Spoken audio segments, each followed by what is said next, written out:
What is up, world? Welcome back, Charge the Game podcast. And did you guys seriously think that we were not going to talk about the Los Angeles Lakers, the LeBron James, Luka led Los Angeles Lakers, get completely embarrassed? And I must say, after seeing that first game's performance, I do not know if the odds are still in the Lakers' favor. Like I told y'all, man, Anthony Edwards is not afraid of these legends. He's not afraid of the LeBron Jameses of the world. He does give them respect, but man, when this kid steps on the floor, he's all business. I mean, outside of basketball, we know that he's typically, in the news for some of the most wild, craziest things.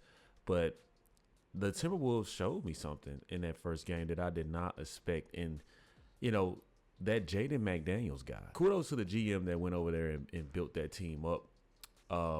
They look good. They look really good. They look young. They look fresh. The Los Angeles Lakers just look slow, lethargic. LeBron James looked like he was slow and lethargic. We know that he's up there in age. And Luka Doncic, he's just never going to be in the best shape, in my opinion. He has, leaned out a little bit, but I just don't know if Luka Doncic is going to be enough when his defensive efforts just aren't there. His offensive power now was there. I think he had about 16 points in the first quarter, but, it just wasn't enough. And, they stole a game on the Lakers' home court. Now they're playing with this energy. They feed off Anthony Edwards' energy. And on top of that, you guys got the supporting cast. You got Julius Randle, who came up big. And he hasn't forgot what the Lakers did to him, right? I just think that it's open season on the Los Angeles Lakers. And I think that it's open season on LeBron James. We're definitely going to make a video about what Kevin Gates said about LeBron James's wife. However, LeBron James came out and said that the Los Angeles Lakers were not ready for the Timberwolves' physicality. In my opinion, I just don't think that that's an excuse. At this point in LeBron James's career, you're not going to have your team ready for the playoffs. We already know that the playoffs are a whole different speed. And now LeBron James is coming out here saying that they were not ready for their physicality. Come on, LeBron James.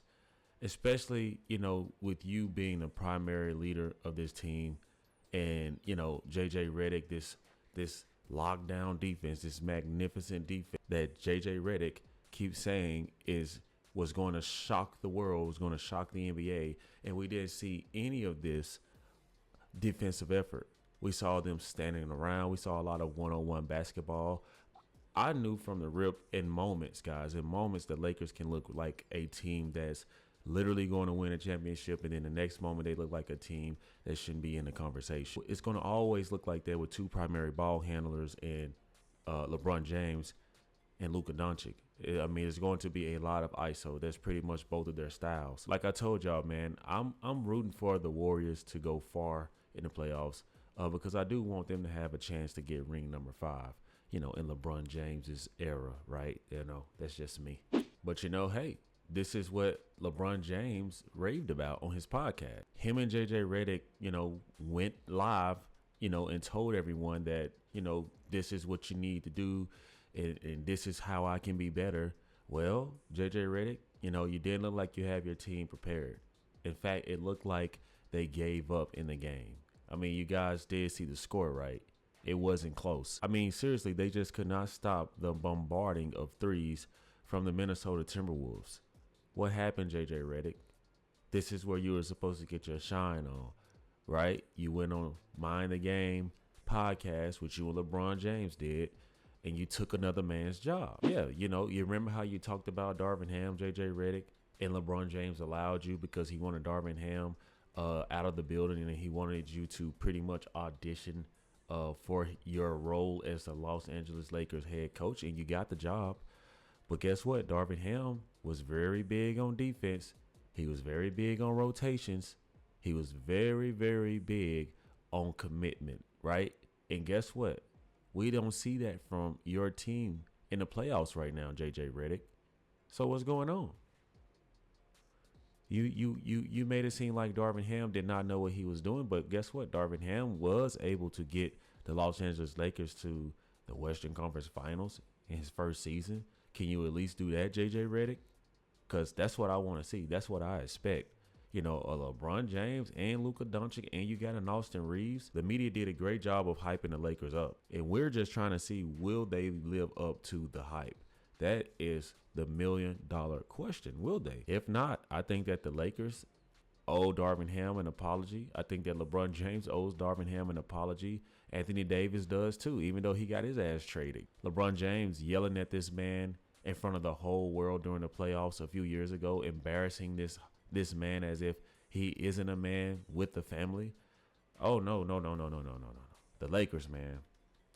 I ain't rooting for y'all at all. Anytime a team is going to literally be 51% from the field goal and literally make 21 out of 42 threes at 50%, you know, there's not going to be a chance that the Los Angeles Lakers are going to be able to stop this. And everyone knows that Anthony Edwards is going to continue to penetrate.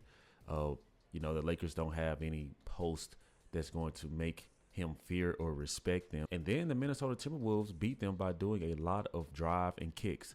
And every single time they were leaving guys open that they did not respect their shots. And guess what? The Timberwolves were knocking them down.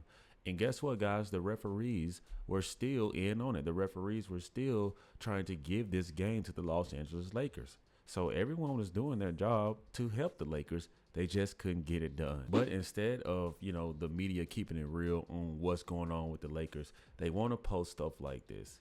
And this is from NBA on ESPN. I'm telling you guys, like, they'll make anything out of Bronny James' situation. I mean, seriously, since when does a kid get to check into a playoff game, especially someone, in my opinion, who has simply not earned a spot on this roster the right way? But, you know, this is what they want. This is what the Lakers care about. And this is why, you know, the Lakers just may not make it past the first round, man. They got to get their priorities in order. They got too many things that they want to work that just aren't really working, in my opinion. I do think that Anthony Edwards is going to take this personal. You guys remember Luka Doncic was with the Dallas Mavs, how he was talking when he sent Anthony Edwards back home packing. So I do think that Anthony Edwards is going to remember that. And as you guys see in this iconic photo that went viral, looks like Anthony Edwards remembered, right? And it looks like all Anthony Edwards has to do is stay around that 20 to 25 margin and keep his teammates involved, and they're going to be able to beat the Lakers. Because we all know that Anthony Edwards is capable of the 40 ball or 50 ball, right? He has not had a game like that. But do you guys really want Anthony Edwards to even have a game like that if the role players and the other starters are going to be able to make all of the major contributions that we saw in game one? I'm sure the Lakers are going to probably get game two. They definitely want to make this series worth it, but I don't know. If the Timberwolves somehow get game two, then the Lakers, you know, can pack it up. And I can't wait to hear Shannon Sharpe with all of this Lakers in five bullshit. I mean, we're waiting, Shannon Sharpe. We want to know, was it going to be Lakers in 6 now? Is it going to be Lakers in 7? Like, what is it? Like, let us know, right? Because you do a great job of meat riding, right? Let me chill out, man. I'm excited to see the rest of this series. You know, the Lakers, like I said, the Lakers have more veteranship. They are more tested, so anything is possible after game one, right? They're going to make key adjustments, and LeBron James isn't new to this, right? He's going to know how to show up and how to be more prepared during the next game, right? So you guys let me know in the comment section what y'all think about the first game between the Lakers and Minnesota Timberwolves. And I want to hear from the Laker fans and the Timberwolves fans. Who do you guys have riding, and what do you call the series? Is it, you know, Lakers in 6? Is it Wolves in 5? Like, you guys let me know what y'all think. If you guys found any value, make sure you guys smash that subscribe button. Also hit the thumbs up notification button so you guys can get more future content.